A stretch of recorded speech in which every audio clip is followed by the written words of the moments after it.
आपको इस तरह की स्टोरी पसंद है तो प्लीज सब्सक्राइब कीजिए। एक भरे हॉल में बॉलीवुड के बादशाह शाहरुख खान से सवाल कर रहा था। सेमिनार के खत्म होने के बाद वो ख्यालों में खो सा गया।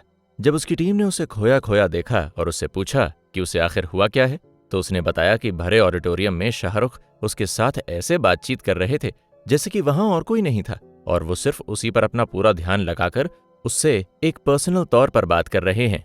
उनके बर्ताव की वजह से उस पत्रकार को बहुत स्पेशल फील हुआ और वो उस पल को भूल नहीं पा रहा था, क्योंकि उसने उसके दिलो दिमाग पर छाप छोड़ दी थी। क्या आपके साथ भी ऐसा हुआ है? एक शख्स अचानक एक कमरे में दाखिल होता है और आपको ऐसा लगता है जैसे कि अंदर आते ही उसने वहां मौजूद हर एक का ध्यान अपनी ओर खींच लिया है। ये शख्स कोई भी हो सकता है या हो सकती है एक मशहूर फिल्म स्टार, क्रिकेट का खिलाड़ी, कोई नेता, बिजनेसमैन या आपके पुराने कोई प्रोफेसर। जाहिर है कि इन लोगों में आम जनता से अलग कुछ बात होती है। ये लीडर्स होते हैं जिनमें एक्स फैक्टर होता है। वो जैसे ही किसी महफिल में जुड़ते हैं, अपनी पर्सनैलिटी के जादू से उसमें चार चांद लगा देते हैं। उनके पहनावे से लेकर बॉडी लैंग्वेज, स्टाइल से लेकर अपने आप को पेश करने के स्पेशल अंदाज आपको याद रह जाते हैं। लेकिन क्या आपने कभी सोचा कि ऐसा क्यों होता है? उनके बारे में ऐसी कौन सी बात होती है जो आप पर एक छाप छोड़ जाती है? क्या उनमें से कोई ऐसी बात है जो दूसरों में नहीं? जैसे कि कई बार हम उनके बारे में सुनते हैं, क्या वो वाकई गॉड गिफ्टेड होते हैं? क्या एक्स फैक्टर सिर्फ किस्मत वालों को ही मिलता है, या हम में से कोई भी अपने आप को तराश कर इस जादू का मालिक बन सकता है? ये स्पेशल ऑडियो सीरीज आपके सामने लाएगा दुनिया के कुछ महान आइकॉन्स की किस्से कहानियां, जैसे Hollywood superstar Jim Carrey, Bhagat Singh, Alexander the great, Chanakya और कई और ऐसे रियल लाइफ केसेस जहां पर्सनैलिटी के दम पर इन्होंने दुनिया को जीत लिया। अगर आप भी लाइफ में सक्सेस पाना चाहते हैं और अपनी पर्सनैलिटी के दम पर वो सब कुछ हासिल करना चाहते हैं जिनके आपने सपने देखे हैं, तो ये ऑडियो बुक लाया है मशहूर साइकोलॉजिस्ट आर्थर शोपेनहावर के दिए कुछ कमाल के नुस्खे, जिनको आजमाकर कई दिग्गजों ने अपनी जिंदगी में कामयाबी की ऊंचाइयों को छुआ और दुनिया को बदल कर रख दिया। तो देर किस बात की, आइए चल पड़ते हैं सक्सेस की राह पर। का मकसद सच की तह तक जाना ही नहीं, बल्कि अपने पक्ष को सही साबित ठहराना भी होता है। ये लफ्ज कई मायनों में सही भी हैं। बहस यानी कि आर्ग्यूमेंट के जरिए ही हम रोजमर्रा की लाइफ की कई इश्यूज को सॉल्व करते हैं। पार्लियामेंट से लेकर सब्जी वाले के ठेले तक किसी भी बात को लेकर बहस हो सकती है। कई ग्लोबल आइकॉन्स और लीडर्स की पर्सनैलिटी भी अपने नजरिए को बहस के जरिए सामने रखने की वजह से ही बनी है, जैसे कि महात्मा गांधी, अडोल्फ हिटलर, और जैसा आर्थर शोपेनहावर कहते हैं कि बहस का मकसद सच को जानने के साथ साथ सही गलत का फैसला करने के लिए हम करते हैं, फिर चाहे सिचुएशन कोई भी हो। अरे यार प्रिया, ये क्या किया तुमने? विशाल, तुम उठ गए? मैंने क्या किया? मैं तो सिर्फ गाड़ी चला रही हूँ। थोड़ी देर के लिए मेरी आंख क्या लग गई? हो गई ना प्रॉब्लम? कहा था ना मैंने कि मुंबई के लिए एग्जिट लेना होगा, तुमने टर्न मिस कर दिया है। विशाल, हम एक सीधे एक्सप्रेसवे पर चल रहे हैं, ये सीधे मुंबई को ही जाएगा। मुंबई के लिए एग्जिट 2 किलोमीटर पीछे आया था, तुमने वो टर्न नहीं लिया प्रिया। अब हमें 100 किलोमीटर घूम के जाना पड़ेगा। ये देखो, गाड़ी का जीपीएस भी यही इशारा कर रहा है। रास्ता यहाँ से भी जाता है। यहाँ से उल्टा पड़ेगा प्रिया, बहुत लंबा हो जाएगा। विशाल, जस्ट लिसन, ओके? तुम मुंबई में नए हो, जुम्मा जुम्मा 2 हफ्ते हुए हैं तुम्हें शहर में आए, और जनाब नेविगेशन करने लगे। तुम्हारे जीपीएस से मेरी मेमोरी ज्यादा तेज है स्वीट हार्ट, समझे? मैं इन रूट्स पे हजारों बार आ चुकी हूँ, सो आई नो बेटर। अरे भला ये क्या लॉजिक हुआ? जब सामने साफ साफ दिख रहा है कि हमने टर्न मिस कर लिया है, तो तुम मान क्यों नहीं लेती? क्योंकि विशाल, मैं ये जानती हूं कि इस सीधे रास्ते से भी हम मुंबई पहुंच जाएंगे, जरा देर से ही सही। I don't believe this. ये किस्सा इस बात का सबूत है कि इंसान अपनी किसी भी बात को प्रूव करने के लिए, यानी कि अपनी बात सामने वाले को मनवाने के लिए, अक्सर बहस में भिड़ जाता है। जहां बातचीत और तर्क वो रिजल्ट नहीं देते जैसा कि हम एक्सपेक्ट करते हैं, वहां हम अक्सर सामने वाले को अपनी सोच और रीजनिंग के जरिए दबाने की कोशिश करते हैं। और आर्ग्यूमेंटेशन के बारे में यही ख्याल शोपेनहावर ने सबसे पहले बयान किए। उनका मानना था कि बहस का मकसद अक्सर सच तक पहुंचने के साथ साथ किसी भी हाल में अपना ही पॉइंट प्रूव करना होता है, फिर चाहे वो सही हो या गलत। इसके लिए इंसान अक्सर इलॉजिकल बातें, बहानेबाजी और सामने वाले को मैनिपुलेट करने की कोशिश भी करता है। शोपेनहावर इस टेक्निक को यूनानी विवादों की देवी एरिस से प्रेरित होकर एरिस्टिक तकनीक कहते थे। अभी अभी दिए किस्से को अगर हम शोपेनहावर के नजरिए से समझें, तो इस विवाद का सलूशन तर्क के साथ किए बहस से हो सकता था, जहां विशाल प्रिया से कह सकता था कि एग्जिट लेने से वक्त और पेट्रोल दोनों की बचत हो जाती, जो कि सच है और एक वैलिड रीजनिंग के तहत आते हैं। लेकिन प्रिया के डायलेक्टिकल स्वभाव, यानी कि शब्दों के मैनिपुलेशन से उसने बहस को अपनी ओर मोड़ दिया। वो जानती थी कि उसने गलती करके एग्जिट मिस कर दिया है, लेकिन इस बात को वो मानना नहीं चाहती थी। इसलिए उसने विशाल की बात को दबाने के लिए उसके मुंबई में नए होने और अपने मेमोरी के तेज होने के तर्क सामने रखे, ताकि सिर्फ उसका नजरिया ही सही साबित हो सके। शोपेनहावर इन्हीं दिलचस्प ट्रिक्स और तरीकों को कुल 38 मेथड्स में बांटते हैं, जिसमें सामने वाले के कैरेक्टर पर सवाल उठाने से लेकर प्रमाण को नकारने और शब्दों के जरिए कंफ्यूजन क्रिएट करने की कोशिश भी शामिल है। उन्होंने कई दिलचस्प वाक्यों के जरिए ये दिखाया कि किस तरह लोग बहस में इन मेथड्स को अपनाकर अपनी बात मनवाने की कोशिश करते हैं, खासकर कि ऐसे सिचुएशंस में जब उस इंसान को पता है कि वो सही नहीं है। वहीं अगर हम एक अदालत का कोई केस या किसी राजनीतिक विवाद को उठाकर देखें, तो वहीं ये मेथड्स सच तक पहुंचने के साथ साथ आर्ग्यूमेंट जीतने के लिए भी इस्तेमाल किए जाते हैं। कुछ भी हो, शोपेनहावर लोगों को अपनी बात लॉजिक, क्लैरिटी और सच्चाई के साथ सामने रखने की सलाह देते हैं। ऐसा इसलिए कहा जाता है कि इससे कम फर्क पड़ता है कि आप क्या कर रहे हैं और ज्यादा इससे कि अपनी बात कैसे कह रहे हैं। इसलिए बहुत लोग, जैसे कि देश के नेता और लोगों के प्रतिनिधि, अक्सर अपनी बात सामने रखने के एक खास ढंग को तराशने का अभ्यास करते रहते हैं। भारत के सबसे मशहूर कोर्ट केसेस में से एक लाहौर कॉन्स्पिरेसी केस के दौरान 3 जज के ट्राइब्यूनल के सामने इन मेथड्स का बहुत अच्छा प्रदर्शन 23 वर्षीय क्रांतिकारी और देशभक्त भगत सिंह ने किया, जहां से उन्होंने अंग्रेज भारत छोड़ो का अपना मकसद पूरे देश तक पहुंचा दिया। जेल में कई दिनों तक भूख हड़ताल करने और अंग्रेजों के हाथों दर्दनाक टॉर्चर सहने के बाद जब भगत सिंह को आखिरकार अपनी सफाई देने का मौका दिया गया, तो उन्होंने अपनी दलीलों और नजरियों, मैनिपुलेशन की कला, शब्दों के इस्तेमाल और सामने वाले को कमजोर कर देने वाले तर्कों के जरिए अंग्रेजों के इल्जामों को झुठला दिया और अपनी हरकतों को जस्टिफाई भी किया। इन मेथड्स के एक्सपर्ट इस्तेमाल से उन्होंने दुनिया को भारत की जनसंख्या पर होते हुए दर्दनाक अत्याचारों से तारुफ करवाया और अंग्रेजों के पसीने छुड़ा दिए। शोपेनहावर की फिलॉसफी इंसान की ईमानदार चेतना बरकरार रखने और उसे सच के रास्ते पर चलने पर जोर देते हुए उनका मानना था कि जहां अलग अलग मकसदों के लिए आर्ग्यूमेंटेशन जरूरी हो जाता है, वहीं कई बार मैनिपुलेशन और इस तरह के टैक्टिक्स समाज में अराजकता भी फैला सकते हैं। अडोल्फ हिटलर से बड़ा भाषणबाज और बड़बोला इस दुनिया ने शायद ही देखा होगा। मैनिपुलेशन, सामने वाले को नीचा दिखाना, शब्दों का चालाक इस्तेमाल, तर्कों के फेरबदल, झूठ को सच साबित करने, इन सब में हिटलर माहिर था। अपने ओरेटरी यानी कि अपनी बात रखने के तीव्र और डायनामिक ढंग से उसने जर्मनी के लोगों पर जादू कर दिया और उनको ये विश्वास दिला दिया कि जर्मनी की धरती सिर्फ प्योर आर्यन रेस के लिए थी और दूसरी जातियों और वर्गों को वहां रहने और काम करने का अधिकार नहीं। यहां से शुरुआत करने वाले इस डिक्टेटर ने आगे जाकर पूरी दुनिया में नफरत की आग लगा दी। भगत सिंह और हिटलर आर्ग्यूमेंटेशन के बहुत अच्छे लेकिन ऑपोजिट उदाहरण हैं, जहां एक ने मेथड्स के जरिए अपने देश में आजादी का जज्बा जगा दिया और वहीं दूसरे ने दुनिया को बर्बाद करने के लिए इन्हें इस्तेमाल किया। तो कौन से हैं शोपेनहावर के ये 38 मेथड्स? ये जानने से पहले हमें यूरोपियन फिलॉसफी पर एक नजर डालनी होगी। क्या आप जानते हैं कि शोपेनहावर का मॉडर्न यूरोपियन सोसाइटी को आकार देने में एक बहुत बड़ा हाथ है? आज यूरोप को एक डेवलप्ड और सोशली इवॉल्व्ड सोसाइटी माना जाता है, लेकिन ऐसा हमेशा से नहीं था। कभी यहां भी बर्बरता, लालच और अत्याचार का बोलबाला था। कूटनीति यानी कि डेमोक्रेसी के पनपने के बाद यूरोप ने एक नई दुनिया में कदम रख दिया, लेकिन ये सफर कई स्टेजेस से होकर गुजरा। जहां तक ज्ञान, शिक्षा और प्रगति की बात है, फिलॉसफी का यूरोप को पहचान और अलग सभ्यता यानी कि एक सिविलाइजेशन के तौर पे आकर देने में खास योगदान रहा। यूरोप हमेशा से ही थिंक टैंक्स का केंद्र रहा है, जहां हजारों सालों पहले ग्रीक्स और लैटिन जैसी भाषाएं यूरोप की जुबान बन गईं, जो कि अमीर तबके और ट्रेड में भी इस्तेमाल में लाई गईं। इसकी खास वजह ये थी ताकि वहां के थिंकर्स, सोशल रिफॉर्मर्स और लीडर्स ने इन्हीं भाषाओं में अपने सोच विचार और पॉलिसीज इन भाषाओं में बनाई। तारीख में दुनिया के लगभग हर देश में इस तरह के बदलाव आना एक आम बात थी। उस जमाने में जब जंगों, आपसी पॉलिटिकल अलायंसेस और मल्टीकल्चरल मिंगलिंग की वजह से भाषाएं, लाइफस्टाइल्स, परंपराओं और संस्कारों का बदलना लाजमी था। भारत में भी जहां कभी बौद्ध धर्म और पाली भाषा का औपचारिक तौर पर इस्तेमाल होता था, वहीं आर्य लोगों के सिंधु नदी को पार करके हिंदुस्तान में दाखिल होने के बाद पाली की जगह प्राकृत और फिर संस्कृत ने ले ली। इसी तरह 1200 साल पहले इस्लामी हमलावरों और बादशाहत के उत्तर भारत में फैलने से संस्कृत की जगह पहले फारसी और फिर अरबी, पश्तून और उर्दू ने ली। भाषा किसी भी इंसान की फिलॉसफी को आकार देने में एक अहम रोल अदा करती है। कई फिलोसोफर्स जैसे कि Karl Marx, Immanuel Kant, Sigmund Freud ने अपनी अपनी भाषाओं में अपने विचार दुनिया के सामने रखे, जिनमें कई सिद्धांतों को अपनाकर यूरोपियन सोसाइटी पनपी। लेकिन दिलचस्प बात यह है कि 1975 के आते आते लॉजिक यानी कि मैथ और साइंस का दौर शुरू हुआ और इन्होंने ग्रीक लैटिन भाषाओं की एक तरह से जगह ले ली। यानी कि जिन भाषाओं में कॉन्सेप्चुअल फिलॉसफी पहले पनप रही थी, अब उसने ज्ञान या लॉजिक का आकार लेना शुरू कर दिया था। लेकिन वहीं प्राचीन फिलोसोफर्स जैसे प्लेटो और एरिस्टोटल की थियरीज और सोच विचार मेटाफिजिक्स, लाइफ साइंस, पॉलिटिक्स जैसे फील्ड्स में मार्गदर्शन करते रहे। इनका सोर्स ज्ञान ही था, जिसके जरिए दुनिया में एक रैशनैलिटी स्थापित हो सकती थी। लेकिन 18वीं सेंचुरी में इमैनुअल कैंट की सोच ने इस सोच को एक दूसरे डायरेक्शन में मोड़ दिया।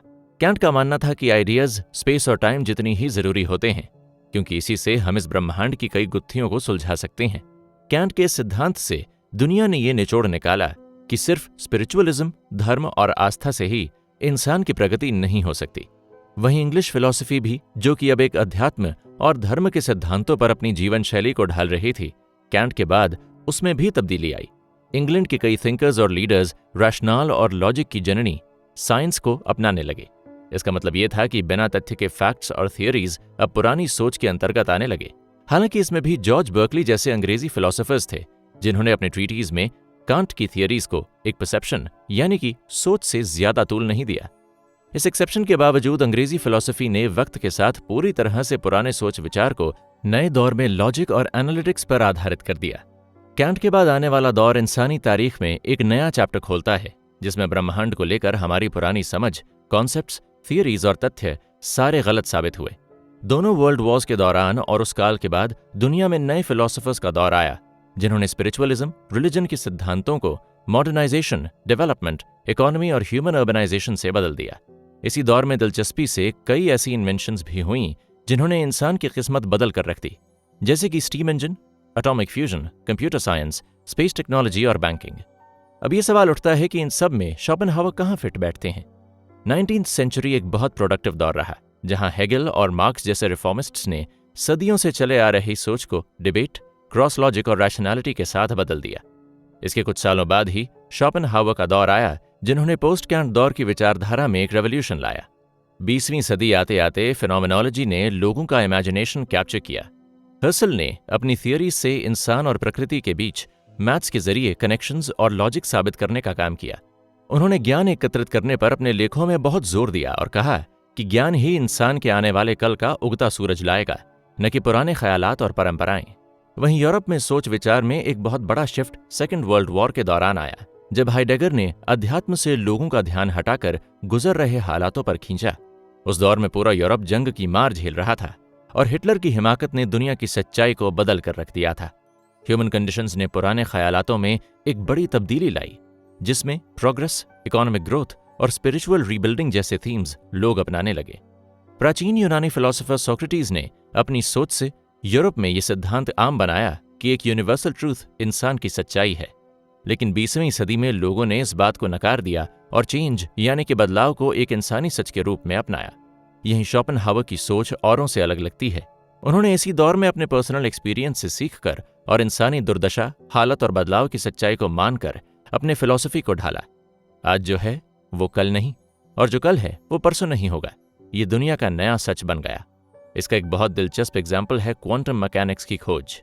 हाइजेनबर्ग ने सन 1927 में इस बात को साबित करने की मुहिम छेड़ दी कि मास और स्पेस एक वक्त पर एक जगह नहीं हो सकते, क्योंकि पार्टिकल लेवल पर वो हमेशा जगह के लिए भिड़ते हैं। इसके बाद स्ट्रिंग थियरी के जरिए ये साबित हुआ कि पैरेलल यूनिवर्स भी हो सकते हैं। इस सोच ने आगे जाकर आइजैक न्यूटन को भी गुरुत्वाकर्षण यानी कि ग्रेविटी पर सोच विचार करने पर मजबूर किया।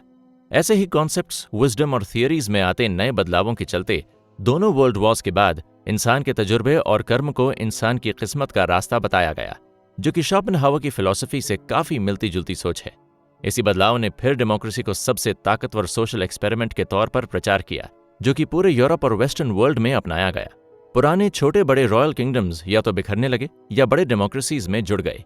दुनिया ने इस पनपते हुए नई फिलॉसफी के जरिए एक फास्ट पेस्ड, अग्रेसिव और इकोनॉमिक दौर में कदम रखा, जहां इंडस्ट्री, कॉमर्स और फाइनेंस ने इंसान की जिंदगी को डोमिनेट करना शुरू किया, जिसे हम आज कैपिटलिज्म के नाम से भी जानते हैं। ये शोपेनहावर और उनके जैसे फिलोसोफर्स की ही देन है कि ब्लाइंड फेथ, बिना तथ्यों के अध्यात्म और धर्म के सिद्धांतों को कई मायनों में त्याग कर यूरोप रैपिड अर्बनाइजेशन की राह पर चल पाया। लेकिन आखिर शोपेनहावर के वो 38 मेथड्स थे कौन से, जिनको अपनाकर लोगों ने अपनी जिंदगी में एक नया दौर लाया? शोपेनहावर कहते हैं कि उनके बताए 38 मेथड से आप कोई भी बहस जीत सकते हैं, ये असल, लॉजिकल, साइकोलॉजिकल और प्रैक्टिकल तौर पर बात को अपने फायदे के लिए मोड़ने के काम आते हैं। क्रिस्टोफर कोलंबस का नाम तो हम सब ने सुना ही है। सन 1492 में उन्होंने अमेरिका की खोज ये समझकर की कि वो सोने की चिड़िया भारत पहुंच गए हैं। आज भले ही हमें उनका ये अचीवमेंट आसान लगता है, लेकिन कोलंबस के लिए ये किसी जंग को जीतने से कम नहीं था, और वो भी स्पेन के राजा और उनके चापलूस दरबारियों से। कोलंबस के पुराने नेविगेटर्स से मिली जानकारी से हमेशा से ये शक था कि एशिया यानी भारत और चीन तक पहुंचने का रास्ता सिर्फ पूरब में ही नहीं बल्कि पश्चिम में भी है, जिसके जरिए वो मुस्लिम देश जैसे कि ईरान और तुर्की, जिन्होंने ईसाइयों के लिए उस जमाने में क्रूसेड्स यानी कि धर्म युद्ध के चलते ट्रेड रूट्स बंद कर दिए थे, उन्हें बाईपास कर सकते थे और सोने की चिड़िया भारत पहुंच सकते थे। 9 साल तक लगातार स्पेन के राजा फर्डिनेंड से मिलने की दरख्वास्त लिखने के बाद आखिर में उसे अपनी पेशकश दरबार के सामने रखने का एक मौका मिला। लेकिन जब उसने अपने भारत की खोज के बारे में दरबार को बताया तो सब उस पर हंस पड़े। उन्हें पहले तो यकीन ही नहीं हुआ कि एशिया तक पहुंचने का कोई दूसरा रास्ता भी हो सकता है, और फिर जब कोलंबस ने उन्हें इस वेस्टर्न रूट के बारे में बताया तो दरबार में एक बहुत बड़ी और गर्म बहस छिड़ गई। दरबार में बैठे रॉयल नेविगेटर्स ने कोलंबस की हिम्मत का मजाक उड़ाते हुए कहा कि ये किसी शेख चिली का सपना है। यही नहीं, जब कोलंबस ने उन्हें बताया कि इस सफर में सिर्फ 3 से 4 महीने ही लगेंगे, तो रॉयल नेविगेटर्स ने उसका मजाक उड़ाते हुए उसे बताया कि उसे पश्चिमी सफर तय करने में 1 साल तक लग जाएगा। इसके बाद भी जब कोलंबस अपनी बात पर खड़ा रहा और उसने राजा को बताया कि भारत में सोने की नदियां बहती हैं, जिसके साथ व्यापार करने से स्पेन की किस्मत भी बदल जाएगी, तो राजा के चापलूसों से कोलंबस को इटली का एक लालची विदेशी और जासूस करार दे दिया और उसकी बात को झुठला दिया। ऐसा करने से कोलंबस की बात में वजन नहीं रहा। भरे दरबार में उसकी मेहनत, ज्ञान और नेविगेशन स्किल्स का मजाक बन गया। बहस के दौरान दरबारियों ने उसे ज्यादा तौर पर जलील किया, उसके तर्कों को गलत साबित करने में लग गए, इसलिए वो अपनी बात राजा के सामने ठीक से नहीं रख पाया। लेकिन इसके बाद भी उसने हार नहीं मानी। जब राजा से कोलंबस को अपने वॉयज के लिए आर्थिक सहायता नहीं मिली, तो उसे आखिरकार एक प्राइवेट इन्वेस्टर ने पैसे दिए, जिसके जरिए वो 3 जहाज लेकर भारत की खोज करने उल्टी दिशा में निकल पड़ा। और कई महीनों का सफर तय करने के बाद आखिरकार बहुत मुश्किलों का सामना करके उसने अमेरिका की खोज की। हालांकि वो सोने की चिड़िया नहीं थी। कोलंबस की कहानी से हमें शोपेनहावर की पहली 8 मेथड्स समझ में आती हैं, जिनमें वो कहते हैं, पहला, सामने वाले की बात को इतना बढ़ा चढ़ाकर गलत दर्शाओ कि उसका कोई मोल ही न रहे। जब किसी की बात में वजन नहीं रहेगा तो उस पर और भी सवाल उठेंगे, साथ ही आपका तर्क भी बहस में ही हावी हो जाएगा। जैसे कोलंबस का प्रस्ताव शुरुआत से ही गलत ठहराया गया। दूसरा, सामने वाले के तर्क को झुठलाने के लिए उसके कई मतलब निकालो। कोलंबस को लालची करार देना इसी मेथड का कमाल था। तीसरा, सामने वाले की बात को नकार दो या अनसुना कर दो। उसे ऐसे समझकर अपना तर्क रखो जैसे कि उसने वो नहीं किया था जो उसका मतलब था। शेख चिली वाला ताना इस बात का सबूत है। चौथा, अपना मकसद आखिर तक अपने दिल में दबाए रखो। अपना तर्क बहस में कई जगह सुर्रे की तरह छोड़ दो। इससे आप अपना मकसद भी साफ रखेंगे और सामने वाले को इसकी भनक तक नहीं लगेगी। कोलंबस के हर लॉजिक का उल्टा मतलब निकाला गया, जबकि वो पश्चिमी रास्ते की ही बात कर रहा था, जिसे दरबारियों ने नामुमकिन करार दे दिया। पांचवां, सामने वाले के विश्वास को उसी के खिलाफ इस्तेमाल करो।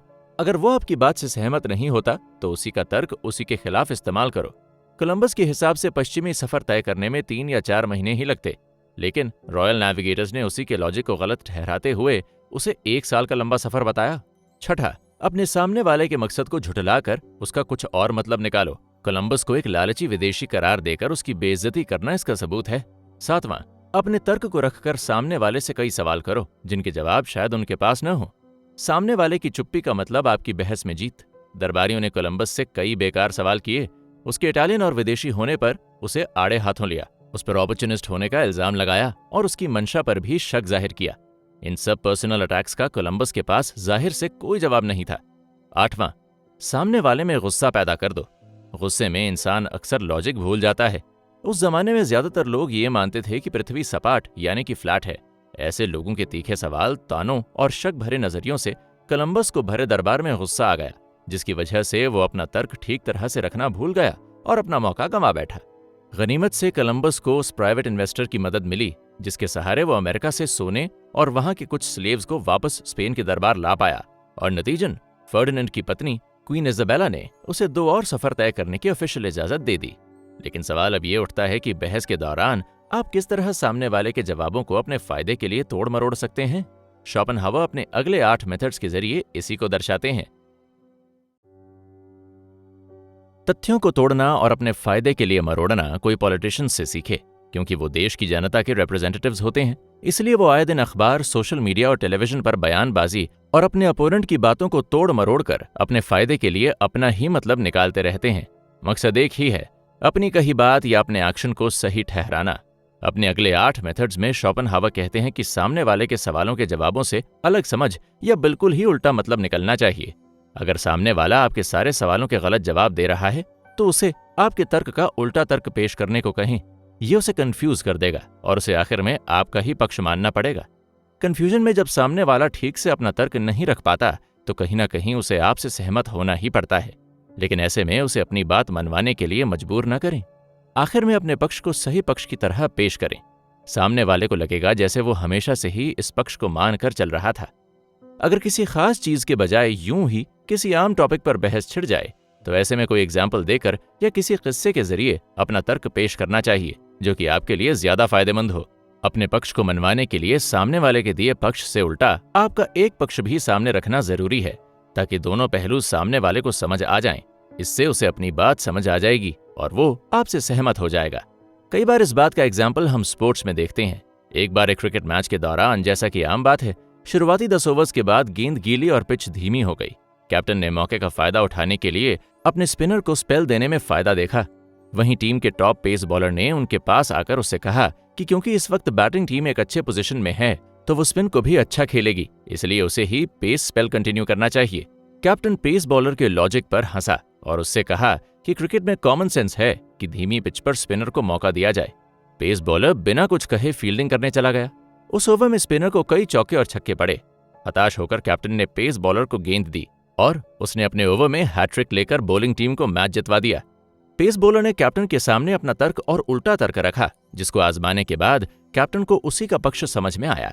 क्रिकेट की तरह आम जिंदगी में भी हम रोज कई ऐसे सिचुएशन से गुजरते हैं जहां हमें लोगों को अपनी बात समझाने के लिए इस तरह के 2 पक्ष सामने रखकर अपना लॉजिक समझाना पड़ता है। शोपेनहावर ये सुझाव देते हैं कि बहस के दौरान आप अपने सामने वाले को उलझाने की कोशिश करें। अगर उसने अपने कई सवालों का जवाब आपके पक्ष में नहीं दिया तो आप अपना पक्ष पहले ही उसके सामने रख दें, भले ही बात कंक्लूजन पर न पहुंची हो। अगर सामने वाले को बात समझ में नहीं आई और अगर आप कॉन्फिडेंस के साथ अपना पक्ष सामने रख सकते हैं तो बहस में जीत आपकी ही होगी। ऐसे सिचुएशन में जाहिर है कि आप पूरी इंफॉर्मेशन के साथ अपना पक्ष सामने रखेंगे, जिसे कोई झुठला नहीं सकता।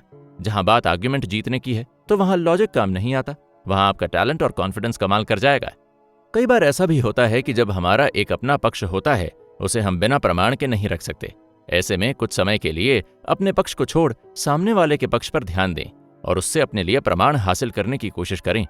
अगर सामने वाले को शक हो जाए कि आप उसी का तर्क उसी के खिलाफ इस्तेमाल कर रहे हैं तो उसे बताइए कि उसकी ये सोच गलत है, क्योंकि उसका ही पक्ष सही है। अब आपके पास एक बहाना है सामने वाले को बहस के आखिर में गलत ठहराने का, लेकिन इसके लिए आपका चौकन्ना रहना बहुत जरूरी है। चाणक्य एक बहुत गरीब ब्राह्मण परिवार से थे और उनकी शादी के बाद एक दिन वो आर्थिक सहायता के लिए उस समय पाटलिपुत्र के नंद वंश के क्रूर शासक धनानंद के दरबार पहुंचे, जहां उनकी मदद करने के बजाय नंद सम्राट ने उन्हें भरी सभा से धक्के मारकर बाहर निकाल दिया। क्रोध में चाणक्य ने वादा किया कि वो पूरे नंद वंश को खत्म कर देंगे। अपने गांव वापस जाते समय वो एक शिकारी के साथ जंगल में ठहरे, जिनका एक होनहार बेटा था, चंद्रगुप्त। चाणक्य ने चंद्रगुप्त को अपना शिष्य बना दिया और उसे राजशासन की शिक्षा देने लगा। पाटलिपुत्र पहुंचने के बाद चाणक्य वहां की जनता से मिले जो राजा के अत्याचारों से परेशान थी। चंद्रगुप्त की सहायता से चाणक्य ने जनता से ही एक सेना को खड़ा किया और बाद में उन्हें पाटलिपुत्र की जनता का समर्थन भी मिल गया। इसके बाद युद्ध में चंद्रगुप्त ने पूरे नंदवंश का खात्मा कर दिया और मौर्य वंश, जो कि पहला अखंड भारत का शासक बना। इस सच्ची ऐतिहासिक कहानी से हमें यह पता चलता है कि किस तरह चाणक्य ने मौके का फायदा उठाया, पाटलिपुत्र की जनता के बीच उन्हीं के तर्कों को उन्हीं के राजा को हटाने के लिए इस्तेमाल किया। जनता ने उनसे कई सवाल भी किए और चाणक्य से उन्होंने प्रमाण भी मांगे, क्योंकि कोई भला शक्तिशाली नंद सम्राट की सेना के साथ लोहा कैसे ले सकता था।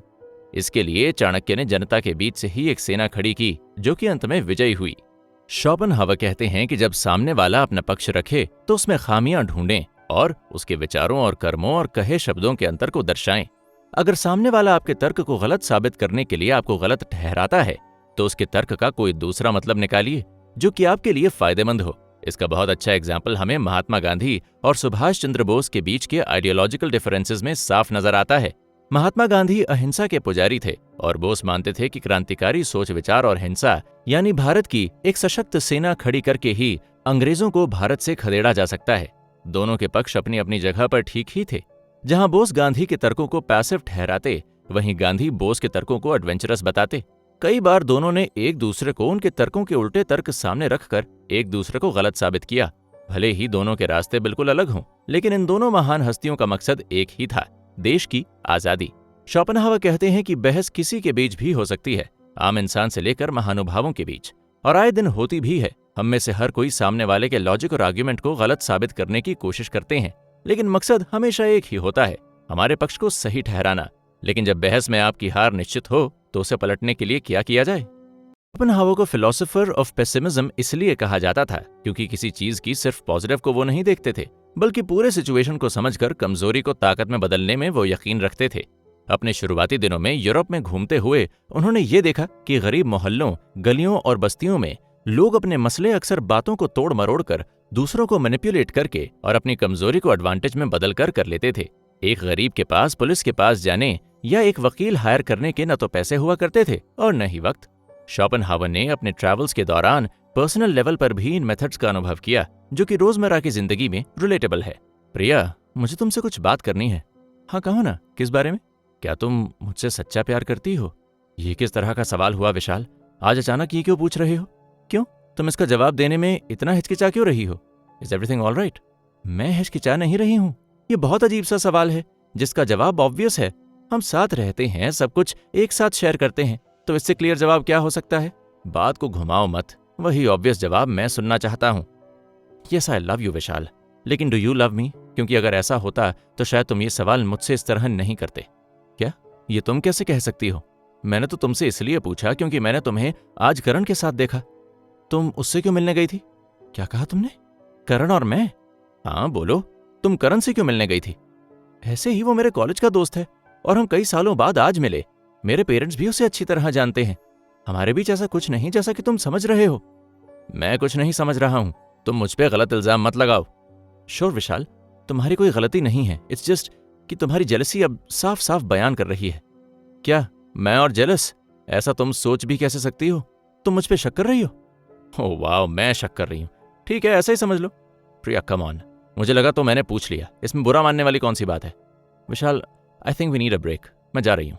इंसान के पर्सनल रिश्ते ऐसे ही होते हैं जो कि कई कॉम्प्लिकेटेड लेयर्स से बनते हैं।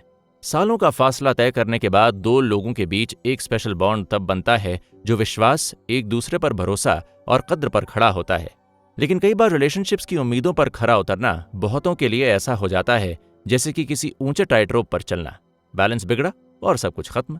शोपेनहावर के मुताबिक अगर आपके सामने वाले ने ऐसा तर्क आपके सामने रखा है जिससे बहस में अब आपकी हार पक्की है, तो उसे उस तर्क को अपने अंजाम तक पहुंचने न देना आपकी जिम्मेदारी है। अगर बात गहमा जाए तो टॉपिक को वहीं खत्म कर देना चाहिए या बदल देना चाहिए। जब आपके सामने वाला आपसे अपने तर्क का प्रमाण मांगे या आपको उसे गलत ठहराने के लिए कहे, और ऐसे में अगर आपके पास जवाब न हो, तो आर्ग्यूमेंट में उस मुद्दे को बदल देना ही बेहतर होता है। किसी भी पर्सनल रिलेशनशिप में जब सवाल भरोसे पर उठ जाता है तो बहस को आगे बढ़ाने के बजाय बेहतर है कि उसे बदल दिया जाए या वहीं रोक दिया जाए।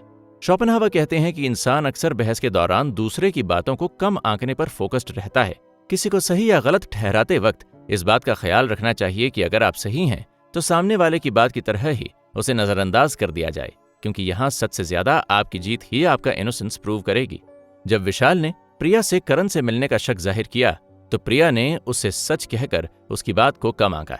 हावर्ड ह्यूज हॉलीवुड के एक बहुत बड़े प्रोड्यूसर थे जो कि कई और बिजनेस इंटरेस्ट्स भी रखते थे, जिनमें एविएशन भी एक फील्ड था। उस जमाने में अमेरिका से यूरोप तक कोई डायरेक्ट फ्लाइट्स नहीं थी और इसे तब के टेक्नोलॉजी के हिसाब से नामुमकिन माना जाता था। एक बार ह्यूज की मुलाकात अमेरिकन एयरलाइंस पैन एम के फाउंडर वान ट्रिपे से हुई, जिनसे ह्यूज ने कहा कि वो एक ऐसी एयरक्राफ्ट बना रहे हैं जो यूरोप तक का नॉन स्टॉप सफर तय कर सकती है। वान ट्रिपे एविएटर होने के साथ साथ एक कट्टर बिजनेसमैन भी थे, जिन्हें कंपटीशन कतई पसंद नहीं था। ह्यूज को एक सरफेरा हॉलीवुड का छोटा सा अपस्टार्ट करार देते हुए उसने ह्यूज की प्लेन तक को गाली दे दी कि वो उसकी फिल्मों की तरह नकली है और उड़ ही नहीं सकती। वहीं ह्यूज की दरअसल ये एक शातिर चाल थी ताकि उन्हें ट्रिप के नए रूट का पता चल सके, जो कि मीटिंग में ट्रिप ने उन्हें अपने आप ही अपने घमंड में अपने ही कंपेटिटर को लीक कर दी। ह्यूज ने इस इन्फॉर्मेशन को लेकर पैन एम से पहले ही वुआन ट्रिप के उसी रूट पर अपनी फ्लाइट उड़ाकर ट्रिप को गलत साबित कर दिया। यह किस्सा शोपेनहावर के मेथड को साफ झलकाता है, जिसके मुताबिक कि कई बार जब हम सामने वाले से इन्फॉर्मेशन चाहते हैं तो उन्हें अपने कॉन्फिडेंस में लें ताकि वो अपने राज आपके साथ खुद ब खुद शेयर कर लें। यही नहीं, इस मेथड से आप सामने वाले के तर्क को भी गलत साबित कर सकते हैं, ऐसा शोपेनहावर मानते थे। बिजनेस की दुनिया हो या पर्सनल रिलेशनशिप्स, सिचुएशन के हिसाब से अपने माहौल को अपने फायदे में पलटने के लिए सामने वाले को बिटवीन द लाइंस रीड करना, यानी कि उसके लफ्जों के पीछे के मतलब को समझकर उसी के खिलाफ अपना पक्ष रखना, ये एक कला है। और शोपेनहावर कहते हैं कि अक्सर जहां लॉजिक काम नहीं करता वहां शातिर तरीके से इस मेथड का इस्तेमाल आपको हमेशा जिताएगा। और पाकिस्तान के बीच अक्सर सरहद पर छुटपुट क्रॉस फायर होती ही रहती है। आए दिन जहां एक गोली का जवाब हमारी सेना उस तरफ से आ रही गोलाबारी को रोकने के लिए भरी शेलिंग से देती है, वहीं ये सिलसिला चलता ही रहता है।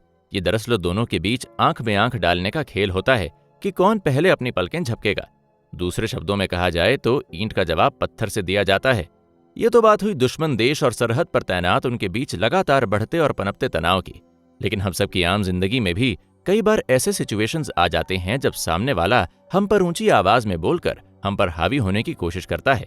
ऐसे सिचुएशंस में सही मायने में हमें राय दी जाती है कि जब कोई दूसरा हम पर अग्रेसिव हो रहा हो तो हमारे खुद पीछे हट जाने में ही समझदारी है।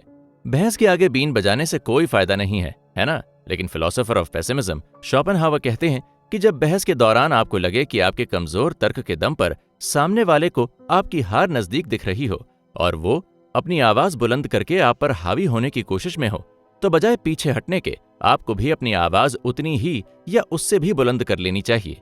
ये एक तरह से आई टू आई टेक्निक होती है, जहां आप सामने वाले की कमजोरी को हाईलाइट कर सकते हैं और पासा अपने फेवर में पलट सकते हैं। एक बार कोर्ट की एक हियरिंग के दौरान खुद एक बहुत बड़े वकील के बेटे पर यह इल्जाम लगा कि उसने एक लड़की के साथ बदसलूकी की थी। वकील करप्ट था, लेकिन बहुत पावरफुल भी था। वहीं लड़की का डिफेंस लॉयर एक मेहनती आदमी था जो कि पीड़ित लड़की के ही तबके से आता था। यहाँ दोनों के बीच अमीर गरीब और सामाजिक ऊंच नीच का भी फासला था। जल्द ही दलीलों पर दोनों के बीच कोर्टरूम में गहमा गहमी शुरू हो गई। माय लॉर्ड, मैं ये साबित कर दूंगा कि इन्हीं के बेटे ने उस लड़की के साथ दुष्कर्म किया था। माय लॉर्ड, कानून किसी मनगढ़ंत कहानियों पर नहीं बल्कि शक के बिना पर फैसले सुनाते हैं। इनके पास क्या सबूत है कि मेरे ही बेटे ने यह घटिया काम किया है? शहर में और कई आवारा लड़के भी तो हैं जो कि इन्हीं के तबके से आते हैं। शायद उन्हीं में से किसी ने। मिलॉर्ड, अपने बेटे को बचाने के लिए ये गरीबों को गाली दे रहे हैं। इनसे पूछिए कि क्या इनके ऊंचे तबके में जुर्म नहीं होते, कत्ल नहीं होते, बलात्कार नहीं होते। इन सब बेफिजूल बातों के लिए कोर्ट के पास टाइम नहीं है मिलॉर्ड, इसलिए सबूत मैं अपने साथ ही लाया हूं मिलॉर्ड। क्या? ये लाल जैकेट मुजरिम ने वाकये पर ही तब छोड़ दिया जब एक गुजरते हुए टैक्सी वाले ने उसे सड़क पर उस लड़की का पीछा करते हुए देख लिया था। ये लाल जैकेट मेरे बेटे का नहीं है, ये झूठ है मिलॉर्ड। ये वाकये से बरामद हुआ इन्हीं के बेटे का जैकेट है मिलॉर्ड, और इस जैकेट की स्लीव पर इनके बेटे के इनिशियल्स भी हैं। ये देखिए, ये मुजरिम ने तब पहने थे जब वो शाम को 8 बजे अपने घर से शराब के नशे में धुत पार्टी के लिए निकला। नहीं, ये मेरे बेटे का जैकेट नहीं है, ये उसी का है। क्या सबूत है तुम्हारे पास कि ये वो जैकेट नहीं है? क्योंकि उसे ये कलर पसंद ही नहीं, और वैसे भी वो शाम 8 बजे नहीं, शाम 5 बजे घर से निकला था, यही लाल जैकेट पहनकर। नहीं तो किस रंग का जैकेट था माय लॉर्ड? वो नीले रंग का जैकेट था। इसके साथ ही डिफेंस लॉयर ने जैकेट को उल्टा दिया, उसका सीधा हिस्सा वाकई नीले रंग का ही था। यह किस्सा शोपेनहावर के इस मेथड को दर्शाता है कि सामने वाले को बहस में हराने के लिए उसे एग्रवेट करने की कोशिश करनी चाहिए। वहीं इसके ऑपोजिट, अगर सामने वाला आप पर हावी हो रहा है तो उसे उसी की भाषा में जवाब देकर आप पासा पलट सकते हैं। यह मेथड खासकर तब काम आता है जब कोई तीसरा आपकी बहस सुन रहा हो, लेकिन उसे उस बात का इल्म या समझ न हो, जैसे कि कोर्ट में मौजूद ज्यादातर आम नागरिक। इसे इंटिमिडेशन टैक्टिक भी कहते हैं। अंत में सामने वाला कोई भारी गलती कर बैठता है और लोगों की नजरों में एक मजाक बन जाता है। शोपेनहावर ये सुझाव देते हैं कि बहस के दौरान दूसरे पर हावी होना उसे अपना पक्ष समझाने से ज्यादा फायदेमंद रहता है। कोर्ट के किस्से में डिफेंस लॉयर ने पासा पलटने के लिए जैकेट को सीधा घुमाकर प्रोसिक्यूशन को चकरा दिया और उनका केस कमजोर कर दिया, और अंत में प्रोसिक्यूशन लॉयर के पास अपने बेटे के बचाव के लिए कोई जवाब ही नहीं रहा और उसे अपने किए की कड़ी सजा भी मिली। ये कहानी फिल्मी जरूर लगती है, लेकिन आम जिंदगी में कई सिचुएशंस में काम आने वाला ये एक शातिर और असरदार मेथड है। जिंदगी का एक उसूल सिंपल है, आपको चांस कोई लाकर तो नहीं देने वाला, आपको खुद ही चांस का पूरा फायदा उठाना होगा, और वही डिफेंस लॉयर ने बखूबी किया। शोपेनहावर ये मानते थे कि जब किसी के सामने अपना पक्ष रखने की बात आती थी तो उसके लिए अपने आप को सही साबित करने से ज्यादा दूसरे पर बहस में हावी होना ज्यादा जरूरी है, जिनके लिए तथ्य यानी कि फैक्ट्स और ओरेटरी यानी कि लफ्जों का चुनाव, बोलने का ढंग और जज्बात का होना जरूरी है। इसका सबसे अच्छा उदाहरण है हमारे पॉलिटिशियंस। हर 5 साल बहुत सारे ऐसे कैंडिडेट्स होते हैं जो दोबारा चुनकर लोगों के मैंडेट से पद ग्रहण करते हैं। अपने काम और मेहनत के अलावा वो अपने इन मेथड्स के जरिए जनता में अपनी एक जगह बना लेते हैं और उनको ये विश्वास दिला देते हैं कि वही सही मायने में उनके सही प्रतिनिधि हैं। जनता का समर्थन पाकर उम्मीदवार सही साबित हो जाता है। कर दिया ना नुकसान, लाओ पैसे लाओ। अरे भाई किस बात के पैसे, मैं तो लेफ्ट टर्न लेने के लिए मुड़ रहा था, देखो ग्रीन लाइट है, तुमने मुझे अपनी गाड़ी से ठोक दिया, देखो मेरी बाइक की हालत, अब हर्जाना कौन भरेगा। किस बात का हर्जाना, मैं रूल्स के मुताबिक ओपन लेफ्ट टर्न ले रहा था, गाड़ी जो ही धीमी हुई तुम पीछे आकर तेजी से टकरा गए, उल्टा मेरी कार का बम्पर तुमने तोड़ दिया। मैं कुछ नहीं जानता, मुझे चोट भी आई है, तुम्हें नहीं, ये देखो मेरे ऑफिस का एक पूरा दिन भी गया, अब मुझे जाकर डॉक्टर को दिखाना पड़ेगा, कौन भरेगा इसका हर्जाना। देखिए भाई साहब, आपको चोट आई है तो मेरे पास फर्स्ट एड किट है, कहें तो मैं खुद आपको डॉक्टर के पास भी ले चलता हूँ, लेकिन आपके बाइक को देखकर लगता नहीं है कि उसे कहीं से भी नुकसान पहुंचा है। क्या बात कर रहे हो यार, कुल 14,000 का नुकसान हो गया है मेरा, तुम्हें क्या ड्राइविंग नहीं आती। 1 मिनट बॉस, तेजी से तुम मेरे पीछे आए, मैं तो ट्रैफिक रूल्स फॉलो कर रहा था, तुम्हें किस बात की जल्दी थी, गलती तुम्हारी और हर्जाना मैं भरूं, और वो भी वो जो तुम्हारी जबान पर आए। मैं 25 साल से गाड़ी चला रहा हूँ और आज तक मेरे हाथों किसी को एक खरोंच तक नहीं आई। आप सुबह सुबह जल्दी में थे और जरा अखबार निकाल कर देखिए कि कितने बाइकर्स की जल्दबाजी की वजह से रोज उनके खतरनाक एक्सीडेंट्स होते हैं। तुम तो मुझ पर ही चढ़े जा रहे हो, अपने आप को कोई एक्सपर्ट ड्राइवर समझते हो क्या। नहीं सर, मैं एक सेफ ड्राइवर हूँ, और आपकी जानकारी के लिए जो स्टंट आपने किया है उसकी वजह से सिर्फ आपका ही नहीं, ट्रैफिक में सभी का वक्त बर्बाद हुआ है। क्या आप उनको हर्जाना दे सकेंगे। एक और बात, वो सामने देखिए सीसीटीवी, इसे शॉक के लिए नहीं लगाया गया है, आपने हेलमेट नहीं पहना हुआ है, इसलिए आपको चोट आई है। सीसीटीवी में अब आपकी खूबसूरत तस्वीर कैद हो गई है। अब अगर मुझे लूटने का आपका प्लान नाकामयाब हो गया हो तो आगे मैं बताऊं या आप खुद ही चलेंगे। किसी भी शहर की सुबह के रशार की धक्का मुक्की में ऐसा हादसा हम में से किसी के साथ भी कभी भी हो सकता है, मतलब कि इस तरह की बहस में हम फंस सकते हैं जो हमने ना छेड़ी हो। कई बार हमें ऐसे रियल लाइफ सिचुएशंस को फेस करना पड़ता है जिन्हें हम नहीं क्रिएट करते। ऐसे में सामने वाला हम पर आरोप लगाकर हमें दबाने की कोशिश या हमारा फायदा उठाने की कोशिश करता है। शोपेनहावर ये सुझाव देते हैं कि अपने फायदे के लिए सामने वाले के तर्क में सच्चा फॉल्ट पहचान कर उसे उसी वक्त बिना इंतजार किए बयान करने से उसके वीक स्पॉट एक्सपोज हो जाते हैं। इससे इसका लॉजिक खत्म हो जाता है। बाइक वाला कपिल के सिचुएशन का फायदा उठाकर पैसे ऐंठने की कोशिश में लगा हुआ था, लेकिन कपिल ने जब उसे ट्रैफिक रूल्स और 14,000 के झूठे हर्जाने पर सवाल उठाया तो बाइक वाला भले ही उसका नुकसान हुआ हो, कुछ नहीं कह सका। यही शोपेनहावर की फिलॉसफी की खूबसूरती है कि वो हमेशा सिर्फ गलत को ही नहीं बल्कि सही को भी पहचान कर उस मुद्दे को उठाने पर जोर देता है जो कि बहस में एक संतुलन लेकर आता है। यहाँ ट्रैफिक रूल्स और बाइक वाले की गलती बार बार दोहराने से बाइक वाले को अपनी गलती का एहसास हुआ और उसके पास अपनी सफाई देने के लिए कुछ नहीं बचा। शोपेनहावर कहते हैं कि यह मेथड तब काम आता है जब आप बेबस हो जाते हैं। ऐसे अचानक से हुए हादसे में कई बार हम शॉक हो जाते हैं और सामने वाले के लॉजिक को अपने तर्क से तोड़ नहीं सकते और हमारी हार हो जाती है। यहीं पर सामने वाले के तर्क के बजाय उसके मकसद को बाहर लाने से आप बहस में हावी हो जाते हैं, क्योंकि आप उसका झूठ पकड़ लेते हैं। ऐसे में गलती करने वाला खुद ब खुद ही बहस छोड़ने पर मजबूर हो जाता है। शोपेनहावर अपने 36वें मेथड में ये सुझाव देते हैं कि आप बहस में सामने वाले को कंफ्यूज भी कर सकते हैं, खासकर तब जब आप जानते हो कि उसे नहीं पता कि वो असल में कहना क्या चाहता है। ऐसे में आप एक शांत स्वभाव अपनाकर अपनी बुद्धि का इस्तेमाल करके उसे अपनी जेन्युइन नॉलेज और प्रेजेंस ऑफ माइंड से भी मात दे सकते हैं।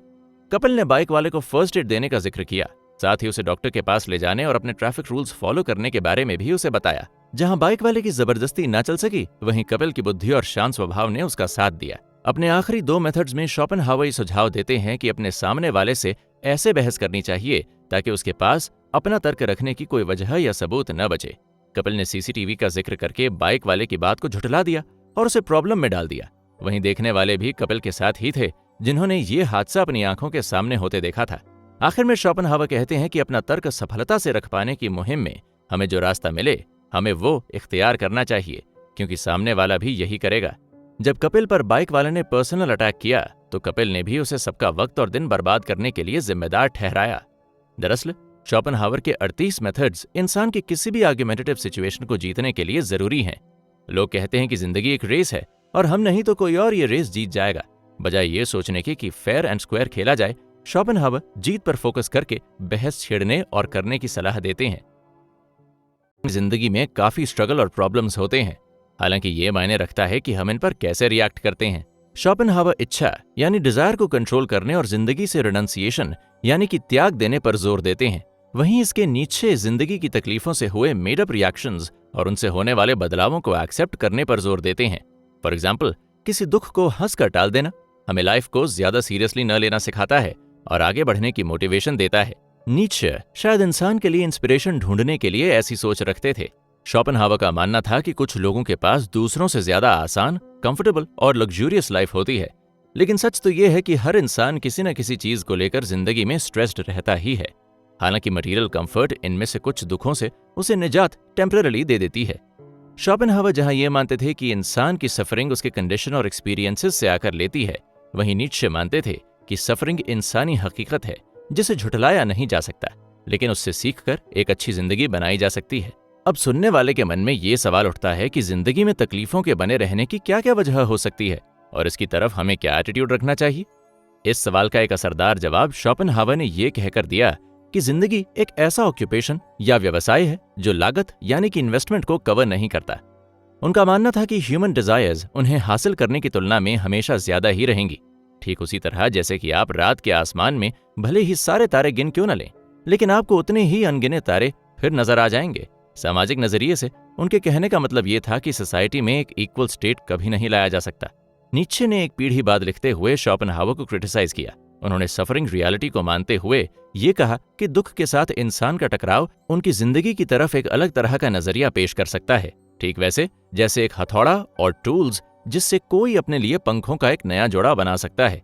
इन दो पर्सपेक्टिव्स के बीच का टकराव हमें यह दिखाता है कि नॉर्मल सिचुएशन में दुख और जिंदगी के बारे में हमें कैसा एटीट्यूड रखना चाहिए। क्या आप जानते हैं, शोपेनहावर दिलचस्पी से ठीक उसी दौर में लिख रहे थे जब वेस्टर्न लैंग्वेजेस में बौद्ध ग्रंथों का पहला ट्रांसलेशन किया जा रहा था, और वो एक तरह से बौद्ध विचार का सपोर्ट करते हैं जब वो कहते हैं कि life is a constant struggle, यानी कि दुख ही जीवन का सार है। वो कहते हैं कि इंसान बड़े पैमाने पर दर्द से वाकिफ होते हैं, जैसे कि प्यास और भूख, और जिसे हम प्लेजर कहते हैं वो काफी हद तक उन सर्कमस्टेंसेस से दरअसल एक राहत है, एक ऐसी राहत जो उससे पहले के दर्द की तुलना में हमेशा मोमेंटरी थी। शोपेनहावर मानते हैं कि सभी प्लेजर्स असल में सिर्फ नेगेशन हैं। खुशी के ऐसे जरिए सिर्फ कुछ वक्त के लिए दर्द को दूर करने का असर रखते हैं, जबकि दर्द या बुराई इंसानी सच है। ये बात हमें सोचने पर मजबूर करती है कि हम आखिर लाइफ में सैटिस्फाइड क्यों नहीं फील करते। हम तकलीफ पर रिएक्ट करते तो हैं, लेकिन सिर्फ इसलिए क्योंकि इंसान को लगता है कि ये टेम्पररी है और उसकी जिंदगी से जल्द ही निकल जाएगा। लेकिन शोपेनहावर के मुताबिक इंसानों की तकलीफों का असली रीजन प्लेजर की खोज ही है। वो एक एग्जाम्पल देकर ये दर्शाते हैं कि सभी प्राणी फिजिकल स्ट्रगल और प्लेजर हासिल करते हैं, लेकिन पास्ट या फ्यूचर को न जानने की वजह से जानवर अपने तकलीफों के साथ साथ देखभाल और चिंता से भी फ्री रहते हैं, जबकि इंसान एक प्लेजर खत्म होने के बाद किसी दूसरे प्लेजर की तलाश में निकल पड़ता है, और यही उसका जीवन चक्र होता है। लेकिन लोग अक्सर इस सोच में रहते हैं कि काश मैंने पहले ये किया होता और आने वाले वक्त में मैं ये करूंगा। शोपेनहावर इसके बारे में क्या कहते हैं? शोपेनहावर का मानना था कि इंसान पास्ट यानी अतीत पर पछतावा करता है जिसे वो बदल नहीं सकता, और फ्यूचर के लिए आशाएं रखता है जो शायद ही कभी पूरी हों। उन्होंने कहा कि जब हमारे सपने पूरे हो जाते हैं तब भी हम उस प्लेजर को बरकरार नहीं रख पाते और उसे अफसोस के साथ एक्सपीरियंस करते हैं। वक्त के साथ जिंदगी में प्यार खत्म हो जाता है, दोस्त खत्म हो जाते हैं, अचीवमेंट्स और प्रॉपर्टी जो कभी सेटिस्फैक्शन हमें देती थी वो वक्त के साथ हमें सेटिस्फाई करना बंद कर देती हैं। उन्होंने लिखा कि वो वक्त ही है जिसकी वजह से हमारे हाथ में सब कुछ जीरो हो जाता है और रियलिटी का वैल्यू भी खत्म हो जाता है। उनका मानना था कि आपने जितना समय प्यार की उम्मीद करने और उसके बारे में सपने देखने या उसके गुजर जाने पर अफसोस जताने में बिताया है, ऐसा कुछ जो इंसान के अलावा और कोई जानवर नहीं करता, उसकी तुलना उन घंटों से करें जब आप असल में इसके प्लेजर्स को एक्सपीरियंस कर रहे होते हैं। यानी कि उनके कहने का क्या ये मतलब था कि live life in the moment and to the fullest. Schopenhauer के मुताबिक इंसान का सबकॉन्शियस माइंड उस टपकते हुए बर्तन की तरह है जिसे हमेशा भरने की जरूरत होती है, लेकिन ऐसा करना नामुमकिन है। ऐसे में इंसान के मन की शांति का एक ही रास्ता है, अपनी डिजायर्स को कम रखना, मतलब कि अपनी तकलीफों को कम करना। हम जिस चीज को हम जितना कम चाहते हैं उसे खोने या पहले न मिलने से हमें उतना ही कम दुख होता है। वहीं शोपेनहावर के क्रिटिक नीत्शे ने इस नेगेशन को सोसाइटी की बर्बादी का नुस्खा बताया। दरअसल उन्होंने 19वीं सदी में हुए जर्मन कल्चर के टेक्टोनिक चेंजेस के लिए शोपेनहावर और उनके शिष्यों को दोषी भी ठहराया। जहां नीत्शे ने इस बात से इनकार नहीं किया कि ह्यूमन लाइफ स्ट्रगल से भरा था, उन्होंने इसकी वजह के बारे में शोपेनहावर के नजरिए से भी हाँ में हाँ मिलाई, जहां उन्होंने माना कि इंसान को अपनी जिंदगी में प्लेजर की तुलना में कई ज्यादा तकलीफों को झेलना पड़ता है और ये एक ऐसी सच्चाई है जिसे कोई भी साइंस या टेक्निक नहीं बदल सकती। वहीं शोपेनहावर ने जहां तकलीफों से निजात पाने के नुस्खे अपनी ही नेगेशन के सुझावों से सामने रखे, वहीं नीत्शे मानते थे कि इंसान को जिंदगी में एक पर्पस ढूंढना चाहिए। वो मानते थे कि तकलीफों के बावजूद जिंदगी दरअसल ग्रैटिट्यूड खोजने का एक रास्ता है। जहां शोपेनहावर एक तरफ ह्यूमन एग्जिस्टेंस के दुखद रियलिटी से हमारा तारुफ कराते हैं, वहीं नीत्शे का सुझाव है कि हम इससे बचने की नहीं बल्कि बनने की खुशी को अपनाएं। नीत्शे कहते थे कि स्ट्रगल और डेथ हर एक इंसान के हिस्से में आते हैं, लेकिन जानवरों से अलग उनके पास उस एक्सपीरियंस से सीखकर कुछ बनाने का चांस होता है। उनका कहना था कि शोपेनहावर की फिलॉसफी हमें रास्ता दिखा तो सकती है, लेकिन असल में प्यार, विश्वास और सुंदरता के साथ रिलेशनशिप्स निभाने के लिए किसी को एक्सपर्ट होने की जरूरत नहीं है। यार मैं जिंदगी से तंग आ गया हूं, सच में। क्या लाइफ का मतलब यही है कि पढ़ लिख कर मेहनत करो, शादी करो, बच्चे पैदा करो और फिर एक और स्ट्रगल शुरू कर दो? तुझे किसने कह दिया कि लाइफ स्ट्रगल है? यार अपने आसपास देख, बड़े बुजुर्गों का कहना तो अलग, रोज क्या तुझे लाइफ के प्रॉब्लम्स का प्रैक्टिकल एक्सपीरियंस नहीं होता?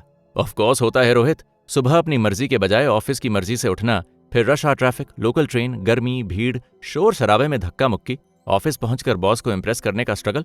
वैसे जितना भी कोशिश कर लो वो कभी खुश होता ही नहीं। बेचारा दुखी आत्मा। शाम को घर वापस आओ तो फैमिली के लिए टाइम नहीं, वाइफ के साथ 2 प्राइवेट मोमेंट्स स्पेंड करने का टाइम नहीं। एग्जैक्टली, मैं यही कहना चाहता था तुझसे कि life is a constant struggle. तू मुस्कुरा रहा है? ये कोई मजाक की बात लगी तुझे? नहीं माय डियर फ्रेंड, पता है जब से दुनिया शुरू हुई है ना, यानी कि इंसान की जिंदगी का ये दौर इस अर्थ पे शुरू हुआ है, न जाने कितने फिलोसोफर्स आए और चले गए और उन्होंने अपने टाइम में कुछ न कुछ हमें सीख देकर ही हमारी जिंदगी को बेहतर बनाया है। अच्छा, जैसे कि भगवत गीता में श्री कृष्ण, उनसे बड़ा विजनरी और फिलोसोफर और कौन हो सकता है?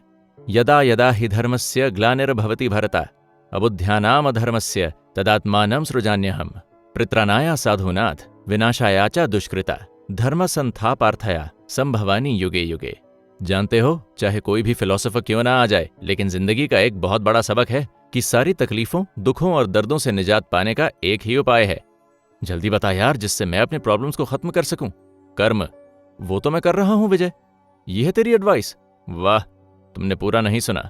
कर्म यानी कि निस्वार्थ अपने कर्तव्य का पालन करना, यानी कि fulfilling your selfless duty.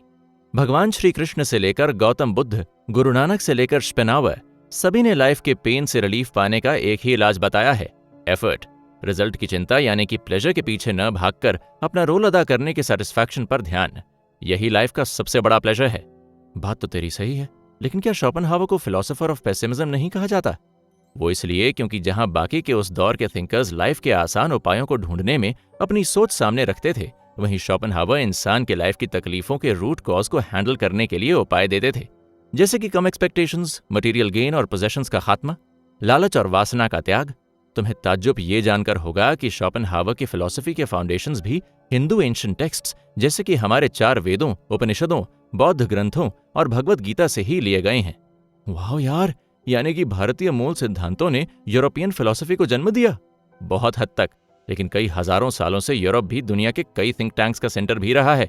Democracy का कॉन्सेप्ट सबसे पहले आखिर एंशिएंट रोम में ही तो जन्मा था। राजा के हाथ से निकलकर सत्ता जनता के हाथ में देना, इस तब्दीली के पीछे कितनी गहरी सोच रही होगी, वो भी उस दौर में जब ज्यादातर देशों और दुनिया के बड़े इलाकों में सिर्फ मोनार्की यानी कि बादशाहत चलती थी। जैसे जैसे कई 100 साल गुजरते गए, यूरोप में पुरानी सोच में कई बदलाव आते गए। जहां एक वक्त पर पूरे यूरोप में वैटिकन और चर्च का सिक्का चलता था, वहीं 20वीं सदी के आते आते इनकी जगह ज्ञान, लॉजिक और रैशनल जैसे थीम्स ने ले ली। अपनी लाइफ को बेहतर बनाने के लिए लोगों ने साइंस और मैथ को अपनाना शुरू कर दिया, जो कि पढ़ाई के 2 अहम प्रैक्टिसेस भी बन गए। इस बड़े शिफ्ट ने कई लोगों को अपनी तकलीफों, दुखों और निराशा से ऊपर उठा दिया। ज्ञान, कर्म और जिंदगी से सीख लेकर अपने रियलिटी को बदलने की सच्ची चाह लोगों में जागने लगी। धीरे धीरे इंडस्ट्रियलाइजेशन, सोशल और इकोनॉमिक एकता, फाइनेंशियल इंडिपेंडेंस और जनतंत्र यानी कि डेमोक्रेसीज ने दुनिया में सबसे ज्यादा तरक्की की। और शायद यही वजह है कि इंसान के सबसे असरदार इन्वेंशंस भी इसी दौर में यूरोप में ही हुए। आज यूरोप एक बहुत ही इवॉल्व्ड और मॉडर्न सोसाइटी की शक्ल में उभर कर आई है। ये सब मुमकिन हुआ सिर्फ शोपेनहावर की पेसिमिस्टिक फिलॉसफी की वजह से। वो एक तरफ से इनकन्वीनियंट फिलॉसफी के एसिड टेस्ट ही थे। इतने बड़े बड़े चेंजेस सिर्फ चंद फिलोसोफर्स की सोच की वजह से। शोपेनहावर जैसे लोगों ने तो इंसान की किस्मत ही बदल के रख दी। यानी कि शोपेनहावर की फिलॉसफीज और मेथड्स को समझने का तरीका ये है कि लाइफ में स्ट्रगल एक सच्चाई है जिससे हमें सीखने को ही मिलता है। जैसे जैसे हम एक अड़चन हटाकर जिंदगी के नए दौर की ओर आगे बढ़ते हैं, हमें लाइफ के साथ डील करने की सबकॉन्शियस लेवल पर ट्रेनिंग हो जाती है। एग्जैक्टली इसलिए माय डियर फ्रेंड, निराश होने की जरूरत नहीं है। Life is beautiful. इसी तरह तुम्हें सिर्फ अपना नजरिया बदलने की देर है। ये सच है।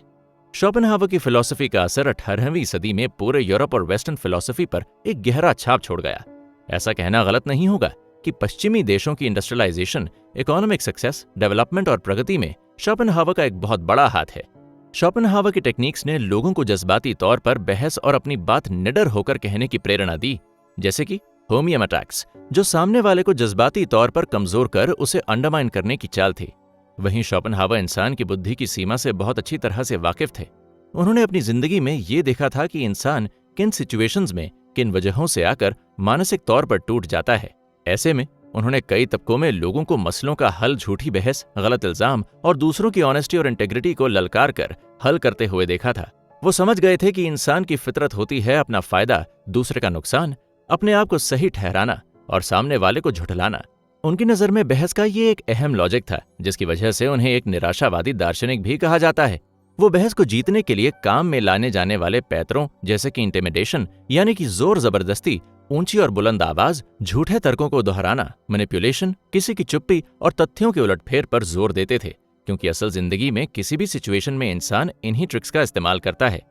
कई आलोचकों यानी कि क्रिटिक्स कहते हैं कि शोपेनहावर इंसान की सेल्फिशनेस, मटीरियलिस्टिक नीड्स यानी कि अपना फायदा, लालच, हवास, इन सब को हासिल करने के लिए बहस में किसी भी तरह जीत हासिल करने पर जोर देते थे। लेकिन दरअसल उनका मानना था कि बहस का मकसद होता है सिर्फ सच की तह तक जाना और उसे बाहर निकालना, जिसके लिए जिस भी पैंतरे या औजार का इस्तेमाल अपनी जगह सही है। आज की फास्ट पेस्ड मॉडर्न जिंदगी को हम अगर शोपेनहावर के नजरिए को एक सोशल लेवल देखें तो ये बहुत ठीक साबित होती है। उनका खास फोकस इंसान की जिंदगी के प्रॉब्लम्स और चैलेंजेस और उनके बारे में समझने पर होता है। शोपेनहावर के मुताबिक इंसान की जिंदगी दुखों से भरी होती है। उन्होंने दुनिया को एक मटीरियलिस्टिक एग्जिस्टेंस के रूप में वर्णित किया, जिसमें मन की शांति या सुख की पूर्णता संभव नहीं है। उनके अनुसार दुख से निजात सिर्फ ज्ञान और